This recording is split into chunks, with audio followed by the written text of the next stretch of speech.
Tao po. Ay, good day mga kabukalbo. Kape tayo. So, for today's video mga kabukalbo, may share ako sa inyo. Kasi may isang content creator or kapwa content creator natin na na-invite na siya sa Ads on Reels. Matagal na daw siya. Tapos, kinukongrats ko siya. Nag-comment ako dun sa video niya. Wow, congrats dahil may ads na pala yung mga video mo. So sad to say that nag-reply siya na hindi daw siya nag-earn. Kung parang laking hinayang. So, sobrang sayang, di ba? Kasi andun ka na sa bottom line. Bottom line, andun ka na eh. Nagiging invisible pa. Parang invisible. Nagiging ano pa siya, invisible pa. Na sayang yung, sayang. Di ba? Sobrang sayang. So, syempre, bago yun, nag-comment muna ako sa kanya. Tapos, binyo ko lahat ng mga reels niya.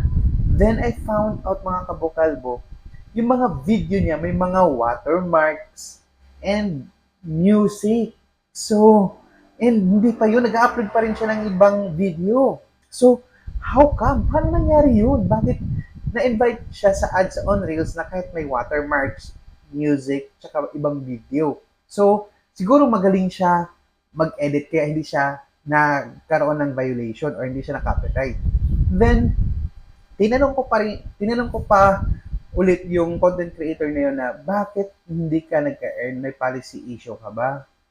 So, wala din daw. So, tinignan ko ulit yung mga video niya, bakit siya na-invite? So, marites, Nung nakita ko mga kabukalbo, I found out kung bakit siya na, bakit siya na-invite sa ads on Reels dahil yung mga video niya mga kabukalbo is ang daming views. May mga 100,000 yata. 1,000. Basta 1,000 yung mga views niya. Meron mga 25,000, 30,000, mga ganun, mga kabukalbo. Kaya siya na-invite sa ads on Reels dahil doon lang sa views. So, possible pala na ma-invite ka sa ads on Reels kahit may mga watermarks or gumamit ka ng music or mga ibang video. Basta, yung kumbaga, yung pagka-edit is hindi siya magkakaroon ng violation. Pero, eto, hindi ko po nire-recommend sa inyo mga kabukalbo ha. Hindi ko recommendable yung mga ganong content na may mga watermarks, gumagamit ka ng music, mag-upload ka ng mga hindi mo video. Kasi, ang ending yan mga kabukalbo, kagaya niya, o di ba? Na-invite nga sa ads on Reels, may ads nga yung mga video niya, pero hindi naman siya kumikita. Di ba? So, doon sa mga video niya, kumbaga nagkaroon siya ng ads, walang problema doon dahil ginawa niya ng paraan, kumbaga ginamitan niya ng best editing skills para yung video magmumukhang sa kanya or magmumukhang original audio. So, ginamitan niya talaga ng editing skills yon para pag nag-upload ka ng video, hindi siya copyright or walang violation. Kasi na-invite siya eh. Ibig sabihin nun wala siyang violation. Ganun na yun. So, pagdating naman doon sa kitaan, yung sa earnings niya, sa ads on Reels, ang tanong kasi doon, bakit hindi siya kumita or bakit wala siyang earnings? Isa lang yung problema dyan mga kabukalbo. Ito lang. Kayo kasi, pag nag-set up kayo ng mga tools, make sure tama yung mga information na ini-input nyo or nilalagay nyo. Okay? Kasi mga kabukalbo, pag sinabing revenue, kasi ito lang yung nakikita kong problema eh, kung bakit hindi siya kumita eh. Sa payout, yung paglagay niya ng personal information doon or basta yung paglagay niya ng personal information or bank account, mali. Or baka hindi niya na-update or baka hindi niya na-comply within 6 months. Yun lang po yung problema doon mga kabukalbo kung bakit hindi siya nag-earn. Kaya kayo, pag once nag-set up kayo ng tools, make sure na yung mga personal information niyo na nilalagay niyo doon is tama. Dahil, kagaya niya, diba? Dumating na sa point na na-invite na siya sa ads on Reels, tapos ang ending nga. Diba sayang? Sayang mga kabukalbo, hawak mo na yung trono, kumbaga nasa sayo na yung trono. Ang gawin mo na lang is ah,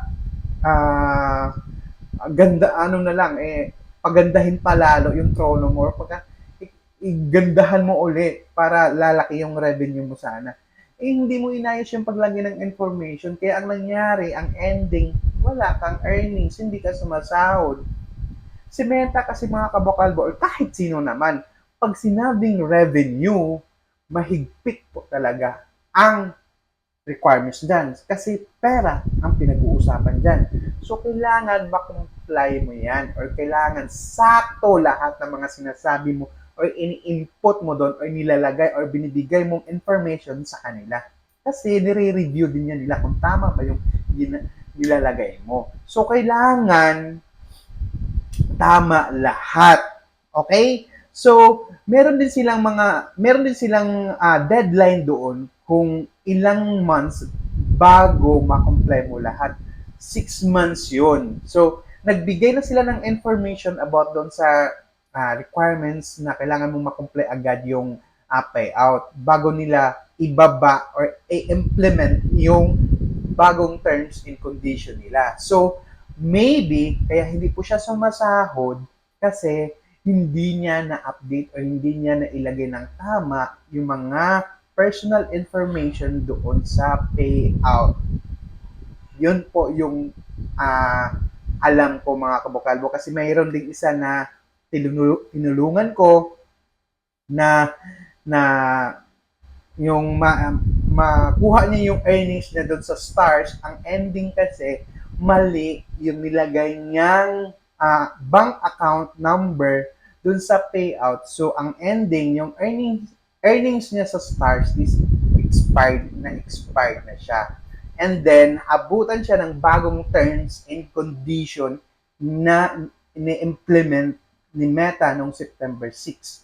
Yung pag gumamit ka ng third-party apps, tapos basta gumamit ka ng third-party, like music, basta ganon, tapos pag magkaroon ka ng policy issue, shall not be paid. Hindi ka babayaran. So, ganon ang nangyari sa kanila.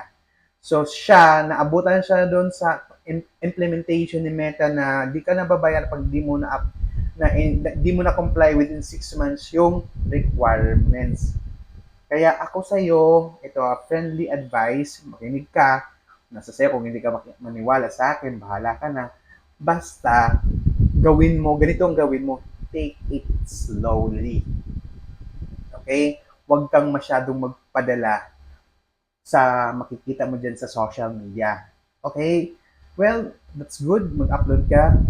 That's good. Kung mag-upload ka ng iyong video para for the views, well, that's good.